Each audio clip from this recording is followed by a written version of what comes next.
আমাদের কলকাতা হাইকোর্ট কিন্তু প্রশ্ন করেছিল, বলেছিল যারা যোগ্য তাদের লিস্ট দাও। এই অপদার্থ ব্রাত্য বসুদের সরকার, অপদার্থ পার্থবাবুদের সরকার, অপদার্থ মমতা ব্যানার্জির সরকার তার শিক্ষা দপ্তর এত নোংরামি করেছে, কিন্তু সেই স্বচ্ছ যারা ভাবে নিয়োগ হয়েছে, যোগ্যতা সম্পন্ন যারা, তাদের লিস্ট দেয়নি। ফলে কি হয়েছে যে 26,000 বাতিল হয়েছে, এর মধ্যে যারা যোগ্যতা সম্পন্ন তাদেরও বাতিল হয়েছে। তো এর দায়ভার রাজ্য সরকারকে নিতে হবে। মমতা ব্যানার্জি যদি ন্যূনতম বোধ থেকে থাকেন, তার উচিত হবে এই দায়ভার কাঁধে নিয়ে পদত্যাগ করা। আমি মিডিয়ার মাধ্যমে একটা অনুরোধ করব সাধারণ মানুষের কাছে, যে যাদের চাকরি বাতিল হয়েছে, যারা যোগ্যতার বেশি সে চাকরি পেয়েছে, তাদেরকে নিয়ে খিল্লি করবেন না, তাদের পাশে থাকুন, তাদের পাশে থাকার থেকে তাদের হয়ে লড়াই করবেন, এই আশ্বস্ত করুন। আর যারা সাদা খাতা জমা দিয়েছে তাদেরকে বলুন বারবার যে কোন নেতাকে কত টাকা দিয়েছে সেই নামটা পাবলিশ করতে বলুন, সেই নামটা প্রয়োজনে কত টাকা দিয়েছে কোর্টে দিয়ে মামলা করতে বলুন।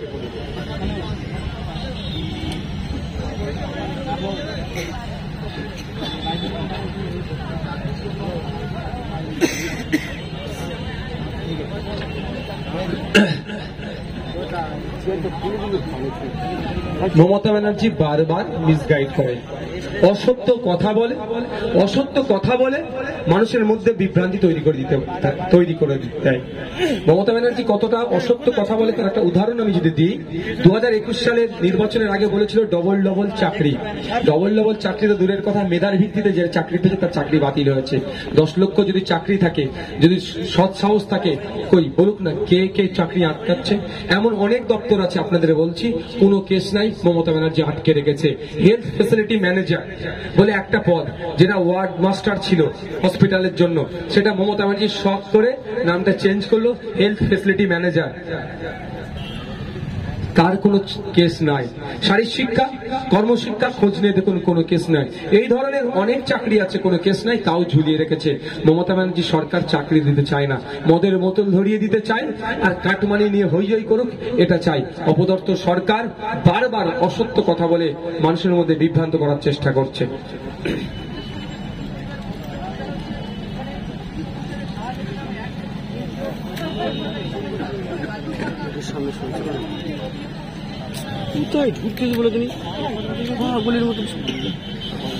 যদি তৃণমূলের নামে এই ধরনের দোষ চাপায়, তাহলে রাজ্য সরকারের উচিত হবে হাইকোর্টে মামলা করা, বাইরে ভুংভাং আওয়াজ দিলে হবে না।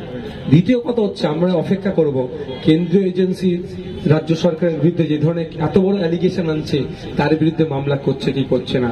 তবে একটা কথা বলবো, কে অস্ত্র নিয়ে এসছে না নিয়ে এসছে এর দেখার দায়িত্বভার তদন্তকারী অফিসারদের। তো একটা কথা বলি, যে ওখানে যে অস্ত্র ছিল গ্লক 17 বলে একটা মেশিন পাওয়া গিয়েছে, যে মেশিনটা ভারতবর্ষের কোনো পুলিশই ব্যবহার করে না। তাহলে ওই অত্যাধুনিক যেটা বেলজিয়ামে তৈরি হয়, সেই মেশিন এখানে এসে পৌঁছালো কি করে? ভয়ঙ্কর ব্যাপার, এটাকে তদন্ত করা দরকার, কে বা কাদের নির্দেশে আসছে। তবে একটা কথা বলছি, এর কিন্তু গভীর শিকড় অনেক গভীরে আছে। এই ধরনের অত্যাধুনিক অস্ত্রশস্ত্র এই শাহজাহান শেখেদের কাছ থেকে ভাড়া করে শওকত মোল্লারা ভাঙড়ে নিয়ে এসে আমাদের কর্মীদের উপরে চালিয়েছিল। আমাদের খালের ওপারে একটা খালের ডিস্টেন্স প্রায় 200-250 মিটারেরও বেশি, খালের ওপার থেকে গুলি চালিয়ে আমার কর্মীদেরকে শহীদ করেছে। আমার কর্মীদের পায়ে মেরেছে, পা কেটে বাদ দিতে হয়েছে।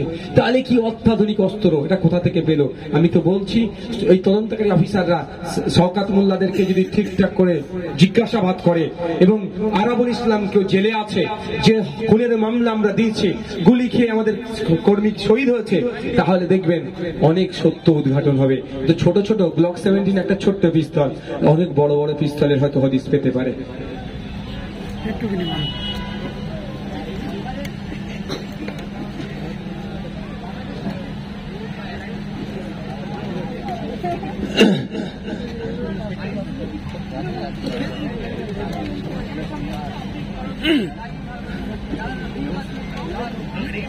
দেখুন, বাম কারায় কথা বলছে, বাম বন্ধু না কে বলছে?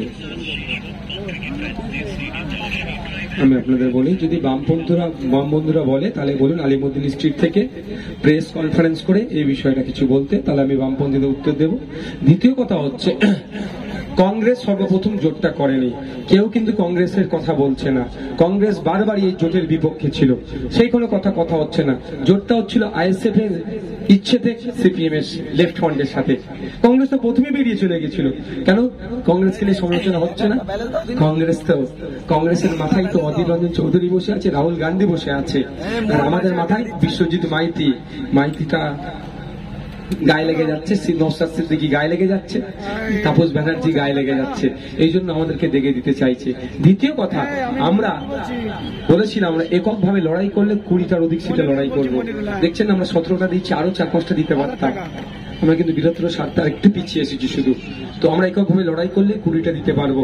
সেটা 20টা না দিয়ে, যেহেতু ঐক্যবদ্ধ লড়াই 14টা থেকে শুরু করেছিলাম, যে 3, 14, 42, কংগ্রেস 14, লেফট ফ্রন্ট 14, আমরা 14, আমরা এই ভেবে বুঝিয়েছিলাম। কিন্তু কংগ্রেসকে কটা দেবে সিপিএম সে কথা আমরা বলিনি। কিন্তু তারপরে ওনারা 2-3, 1-2-3 এই ধরনের 1-2-3 আমরা নাপতে 8 অব্দি চলে এসেছিলাম, তাও হয়নি। শ্রদ্ধেয় সম্মানীয় বিকাশ স্যারের মধ্যস্থতায় আমি সাথে নেমে গিয়েছিলাম, ওরা বেড়ে 4টে হয়েছিল। দেখুন প্রত্যেকের আত্মসম্মান আছে। আমরা এদের এলাকায় যিনি ভ্যান চালিয়ে খাই, তিনি মেহনত করে খাই, তাকে আমি তুই বলে সম্বোধন করতে পারি না, কারণ তারও আত্মসম্মান আছে। আর এখানে যিনি শিল্পপতি পুঁজিপতি, তাকেও আমি তুই বলতে পারি না, তার বড় ব্যবসা আছে, সে কোটিপতি হতে পারে। প্রত্যেকের আত্মসম্মান আছে। আইএসএফ কে তাদের ভাষায় ছোট্ট দল মেনে নিলাম, বিতর্কে যাব না। আইএসএফ এর আত্মসম্মান আছে। আত্মসম্মান বিকিয়ে দিয়ে কোন রাজনৈতিক দলের সাথে জোটে যাব না। যদি আত্মসম্মান বিকিয়ে দিয়ে বা বিজেপি এসে যাবে ভয় দেখিয়ে যদি এই ধরনের রাজনীতি করতে হয়, তাহলে তৃণমূল তো আছে, তৃণমূলের সাথে হাতে মিলিয়ে রাজনীতি করব। আমরা তো তৃণমূল বিজেপির বিরুদ্ধে লড়াই আছি। আমরা সিপিএম কে বারবার বলেছিলাম, লেফটকে বারবার বলেছিলাম আসুন ঐক্যবদ্ধ হয়ে লড়াই করি। কংগ্রেসকেও বারবার বলেছিলাম সহজেই পশ্চিমবাংলার এই 42টা সিটে বিজেপি এবং তৃণমূল, এই বিজেমূলকে আমরা কোণঠাসা করে দেব। জানি না দিনের আলোতে সিপিএম করছে কেন, যারা জানি না, সবাই নয়, তবে কিছু আছে যারা ডিসিশন মেকিং এর জায়গাতে আছে, হয়তো খুঁজলে বেরোবে। দিনের আলোতে কংগ্রেস, সন্ধ্যা হয়ে গেলে তারাই তৃণমূল, তারাই বিজেপি, তারাই আরএসএস, তারাই জোটটা হতে দিল না। আইএসএফ তো মন প্রাণে চেয়েছিল, তাদের সর্বোচ্চ দিয়ে 7টা পর্যন্ত নেমে গিয়েছিল, কেন করলো না? এটা বোঝাই যাচ্ছে। আর অভিষেক বাবুর কথা যেটা বলছেন, ডায়মন্ড হারবারের কথা, এটা বামপন্থী বন্ধুরা আমাদেরকে বারবার আক্রমণ করছে। বামপন্থী বন্ধুরা তো গণতন্ত্রের বুলি আওড়ায় সব থেকে বেশি, সবসময় গণতন্ত্রের কথা। যদি গণতন্ত্রের কথা বলে, আমাদের দলের ছোট্ট একটা রাজ্য কমিটি, তাদের ভাষায় ছোট্ট দল, 3 বছরের দল, ছোট্ট দলের ছোট্ট একটা রাজ্য কমিটি। তো রাজ্য কমিটির মধ্যেও একটা তো গণতন্ত্র আছে। যদি আমি ওইটুকু গণতন্ত্রকে যদি মান্যতা না দিতে পারি, আগামী দিনে রাজ্য পরিচালনার দায়িত্ব আপনাদের কাছ থেকে আমরা চাইছি, তাহলে রাজ্যকে পরিচালনার জন্য যে বৃহত্তর গণতন্ত্র পরিসর আছে, সেটা কি আমরা চালাতে পারবো? আমরা বার্তা এটাই দিতে চাই মানুষের কাছে, আমাদের কর্মীদের মাধ্যমে, যে ইন্ডিয়ান সেকুলার ফ্রন্ট কোনো ব্যক্তি বিশেষ দল নয়। ইন্ডিয়ান সেকুলার ফ্রন্ট গণতন্ত্রের পরিসর বজায় রেখে যার যেমন লেভেল আছে সম্মান দিয়ে দল যে কথা বলবে সেটাই শেষ কথা হবে।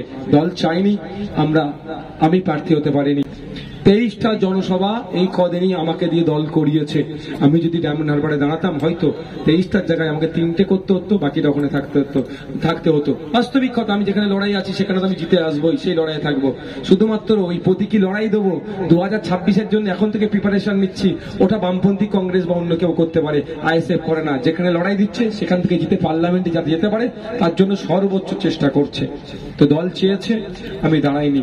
দল চাইলে আমি দাঁড়াতাম, মিটে গেল। এটাই দিয়ে যদি খিল্লি করে, সে খিল্লি করতে পারে, তাতে আইএসএফ এর কোনো যায় আসে না। Thank you. এমন স্লোগান দেব, অর্জুন বাবুকে কাঁপিয়ে দেব, পার্থদাকে কাঁপিয়ে দেব। হ্যাঁ, স্লোগান শুরু হবে, স্লোগান শুরু হবে, স্লোগান শুরু হবে। ইনকলাব, ইনকলাব, ইনকলাব।